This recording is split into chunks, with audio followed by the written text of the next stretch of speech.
Hello अस्सलाम वालेकुम, मैं हूं महविश इमरान। आज हम बनाने वाले हैं पेशावरी नमकीन गोश्त। चलें रेसिपी की तरफ चलते हैं। नमकीन गोश्त बनाने के लिए हमें जो जो चीज़ें चाहिए वो हैं, मैंने 1 किलो बीफ लिया है और मैंने हड्डी वाला बीफ इस्तेमाल किया है। 3 अदद दरमियाने साइज़ के मैंने टमाटर लिए हैं और इसका मैंने छिलका अलग कर लिया है। ऑयल जाएगा इसके अंदर आधी प्याली। 3 अदद मैंने हरी मिर्चें लिया, मैंने इसे कट कर लिया है।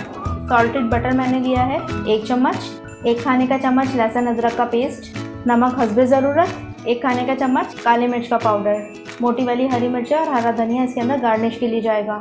चलें इसे बनाना स्टार्ट करते हैं। चलें सबसे पहले फ्लेम ऑन कर लेते हैं। फ्लेम ऑन करने के बाद सबसे पहले इसके अंदर जाएगा ऑयल। ऑयल जैसे ही गर्म हो जाएगा इसके अंदर लहसुन अदरक का पेस्ट जाएगा। ऑयल गर्म हो चुका है, अब इसके अंदर लहसुन अदरक का पेस्ट जाएगा। अब थोड़ा इसे सौते कर लेंगे। अब इसके अंदर बीफ जाएगा। गोश्त का कलर चेंज हो जाने तक हम इसे भूनेंगे। बीफ का कलर चेंज हो चुका है, अब इसके अंदर टमाटर डालेंगे।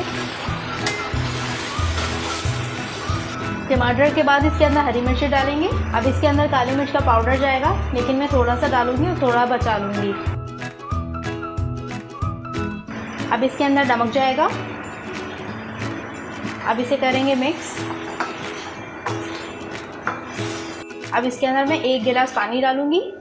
आप पानी ज़्यादा भी डाल सकते हैं, अगर आपका गोश्त गल ना रहा हो तो आप इसके अंदर पानी ज़्यादा भी डाल सकते हैं। अब इसका कैप लगा देते हैं और तकरीबन गोश्त गल जाने तक हम इसे पकाएंगे। तकरीबन 45 मिनट तक हमें इसे पकाना है, जब तक कि इसका गोश्त ना गल जाए और पानी खुश्क ना हो जाए, और इसे दरमियानी आंच पे पकाना है। चले अब हम चेक कर लेते हैं। गोश्त बिल्कुल गल चुका है और गोश्त का पानी भी बिल्कुल खुश्क हो चुका है। अब इसके अंदर ये काली मिर्च का पाउडर ये दोबारा से मैं डालूँगी। अब ये मक्खन इसके अंदर जाएगा। अब इसे करेंगे मिक्स। मक्खन ऑप्शनल है, आप चाहें तो डाल सकते हैं, आप चाहें तो नहीं डालें। अब इसके अंदर जाएगी धनिया और हरी मिर्चें जो मैंने काट के रखी हुई थी, अब इसके अंदर ये डालेंगे और इसे डिश आउट करेंगे।